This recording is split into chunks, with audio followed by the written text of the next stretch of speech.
اپنے ذاتی ایجنڈے کی خاطر، اپنے بکس اور نفرت کی خاطر کس طرح سے عوام کے سامنے جھوٹ پھیلایا جا رہا ہے۔ اس کے حوالے سے میں ایک چھوٹی سی چیز آپ کو بتاتا ہوں اپنی یادداشت سے، کہ ہم جب چھوٹے ہوتے تھے تو حامد میر کے کالم پڑھ کر ہم اپنی رائے بنایا کرتے تھے، جاوید چودھری کو پڑھتے تھے، اس کے بعد سلیم صافی کے کالم پڑھتے تھے، سہیل وڑائچ کے پڑھتے تھے۔ لیکن جیسے جیسے سوشل میڈیا آیا، میڈیا کے بہت سارے چینلز بنے، اور اس کے بعد ہمیں دوسرا ویو پتہ لگنے لگا۔ خاص طور پہ جب میڈیا میں نوکری شروع کی تو اندازہ ہوا کہ کس طرح سے عوام اور قوم کو بیوقوف بنایا جاتا ہے۔ یہ جو بڑے بڑے نام تھے، لوگوں کی ذہن سازی کرتے تھے، رائے عامہ بنایا کرتے تھے، اب آ کے ہمیں اندازہ ہوا کہ اس کے پیچھے تو سیاسی ایجنڈے کار فرما ہوتے ہیں، کہ جیو نیوز تو باقاعدہ طور پر 1985 سے لے کے نواز شریف کے لیے لابنگ کا کردار ادا کرتا ہے۔ اس وقت اب 2008 سے لے کے 2013 کی پیپلز پارٹی حکومت کے اندر جتنے بھی جیو کے ٹاک شوز ہیں اور خبریں ہیں، آپ ان کو اٹھا کے دیکھیں، آپ کو اندازہ ہوگا کہ جیو کس طرح سے پیپلز پارٹی کے خلاف میڈیا ٹرائل کرتا تھا اور نواز شریف کے حق میں کام کرتا تھا۔ حالانکہ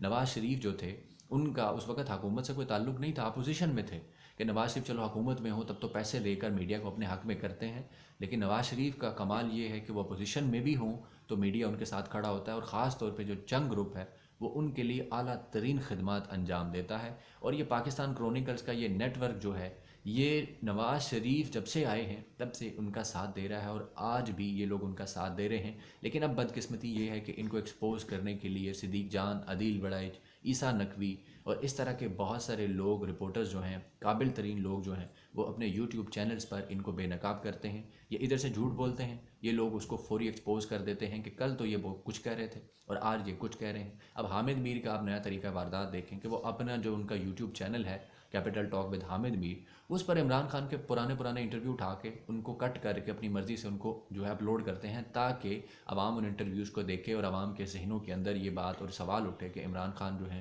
وہ پہلے کیا کہتے تھے اور آج کیا کہتے ہیں۔ یہ بھی ایک طریقہ کار ہوتا ہے، ایک مطلب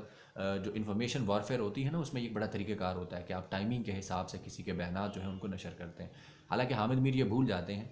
کہ ہمارے پاس، عوام کے پاس اور میڈیا کے پاس ان کے وہ سارے بیانات موجود ہیں جو کہ وہ اس سے پہلے آصف علی زرداری کے بارے میں دیتے رہے، ان کی کرپشن کے بارے میں، نواز شریف کے بارے میں، ان کی کرپشن کے بارے میں، مریم نواز کے بارے میں کہ مریم کیسے صحافیوں کو واٹس ایپ پر کنٹرول کرتی ہیں۔ اور آج حامد میر جو ہیں وہ اسی مریم اور اسی نواز شریف کے سب سے پیارے اور سب سے بڑے سپہ سالار بنے ہوئے ہیں کہ پاکستان کرونیکل جو ہے ان کو جو ہے وہ لیڈ کر سکیں، عوام کو گمراہ کر سکیں، لوگوں کے ذہنوں میں موجودہ جو پی ٹی آئی حکومت ہے اس کے بارے میں غلط فہمیاں پیدا کریں، اور اس کے بعد جو پاک فوج ہے، خاص طور پر جو اسٹیبلشمنٹ ہے، جو دیگر ادارے ہیں، ان کے خلاف پروپیگنڈا کیا جا سکے۔ لیکن جیسے ہی صدیق جان نے یہ اناؤنسمنٹ کی ہے تو میرے ذرائع کے مطابق صحافی یہ حضرات جتنے بھی سینئر رینکر ہیں یہ پہلے بھی پریشان تھے، لیکن اب ان کی پریشانی میں مزید اضافہ ہو چکا ہے، کیونکہ اب صدیق جان باقاعدہ ایک پروگرام لے کر آ رہے ہیں جس کے اندر اسلام آباد سے جو کمپیٹنٹ صحافی ہیں جو یوٹیوب پہ کام کر رہے ہیں، عدیل وڑائچ اور عیسیٰ نقوی اور دیگر لوگ بھی ان کے ساتھ شامل ہیں،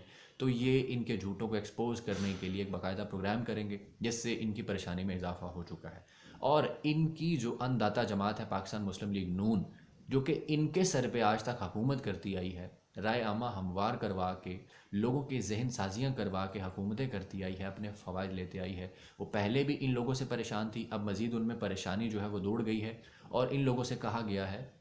کہ یہ جو یوٹیوب رپورٹرز ہیں ان کے چینلز کو رپورٹ کیا جائے، ان کے کنٹینٹ کو رپورٹ کیا جائے، کمنٹ سیکشن میں جا کے گالیاں دی جائیں، برا بھلا کہا جائے، لوگوں کو بتایا جائے کہ یہ لوگ جھوٹے ہیں، یہ لوگ بوٹ پالچیے ہیں، عمران خان کے پے رول پر ہیں، نواز شریف کے خلاف سول سپرمیسی کے خلاف کام کر رہے ہیں اور میڈیا کو بدنام کرنے کی سازش کر رہے ہیں۔ اور اس کے علاوہ جو ٹویٹر کے اوپر ان کے خلاف کمپین چلائی ہے، جیسے کہ کچھ دن پہلے صدیق جان نے جب طلعت حسین کو آئینہ دکھایا ڈان نیوز کے شو کے اندر، تو اس کے بعد صدیق جان کی کردار جو ہے اس کے خلاف مہم شروع کر دی گئی، ان پر انگلیاں اٹھائی گئیں، اور اس میں کئی صحافی بھی پیش تھے، صاحب اس میں شامل تھے اس کمپین کے اندر کہ صدیق جان کو برا بھلا کہا جائے، لیکن عزت ذلت تو خیر اللہ کے ہاتھ میں ہوتی ہے۔ میں ایک چیز نوٹ کر رہا تھا کہ صدیق جان کے فالورز جو تھے، نیا اس کا جو ٹویٹر اکاؤنٹ ہے، پرانا تو سسپینڈ کیا ہوا ہے ٹویٹر نے، تو نئے اکاؤنٹ پہ کو 12-13 ہزار فالورز تھے،